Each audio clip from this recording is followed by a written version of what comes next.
بسم اللہ الرحمن الرحیم۔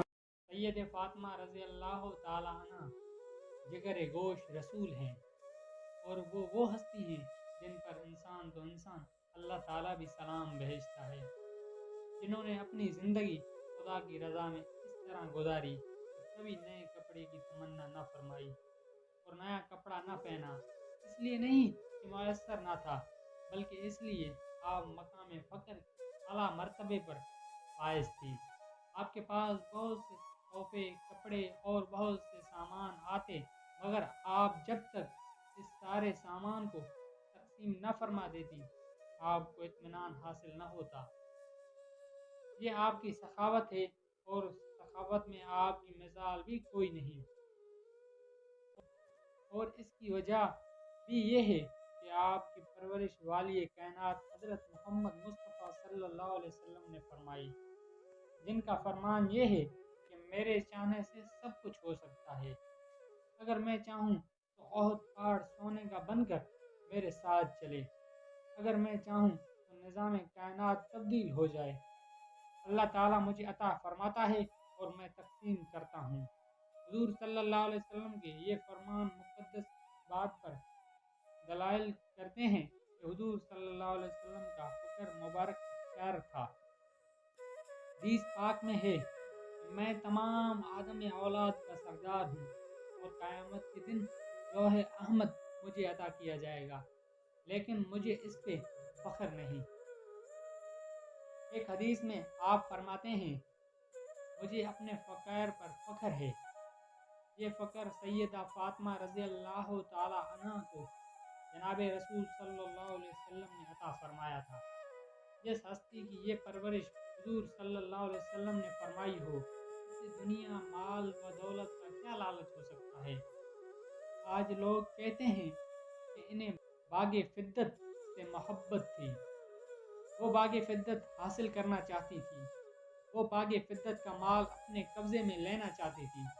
ان حضرات کی خدمت میں جن کے یہ نظریات باطل ہیں، ہم صرف یہ عرض کرنا چاہتے ہیں کہ وہ ہستی جو کونین کی شہزادی ہو، جو جنت کی ملکہ ہو، جس نے اپنی ساری زندگی پاس آنے والا اچھا کپڑا ہی نہیں، زیور، سونا، چاندی، کھانا جو بھی آیا رائے خدا میں دے دیا، اللہ کے نام پر نچھاور کر دیا، بلکہ اپنی اولاد بھی رب کے نام پر قربان کر دی۔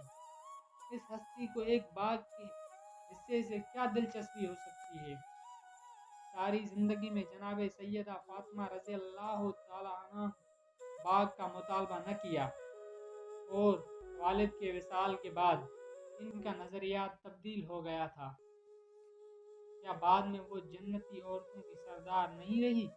ارے ایک باغ فدت کیا، جناب سیدہ کے پاس 1,00,000 باغ فدت ہوتے تو وہ بھی اپنے اللہ کی راہ میں قربان کر دیتی۔ انہیں مال سے محبت پہلے بھی نہ تھی، بعد میں بھی نہ تھی۔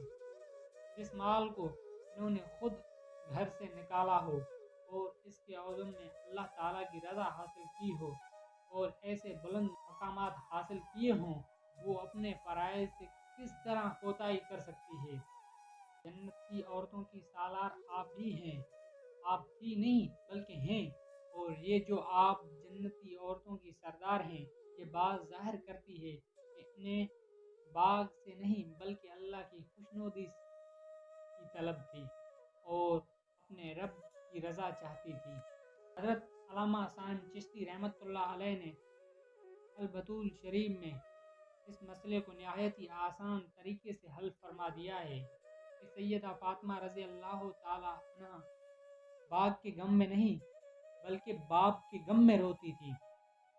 سیدہ فاطمہ رضی اللہ تعالی عنہ کی حیات مقدس کا مطالعہ کیا جائے تو معلوم ہوتا ہے کہ عبادت میں، ریاضت میں، سخاوت میں، صبر میں، حسن عطایت میں سب سے بڑھ کر آپ ہیں۔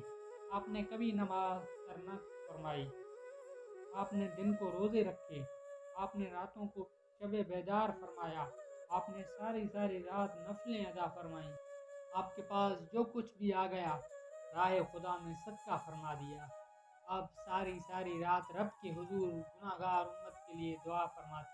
شہزادی کونین سیدہ فاطمہ رضی اللہ تعالی عنہ عبادت فرماتی تو آپ کو ارد گرد کا ہوش نہ ہوتا، بلکہ اس وقت آپ اپنے رب کی بارگاہ میں حاضر ہوتی.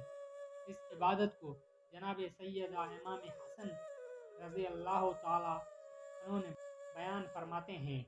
میری والدہ محترم نماز کے لیے کھڑی ہوتی یہاں تک کہ صبح طلوع ہو جاتی لیکن نماز ختم نہ ہوتی.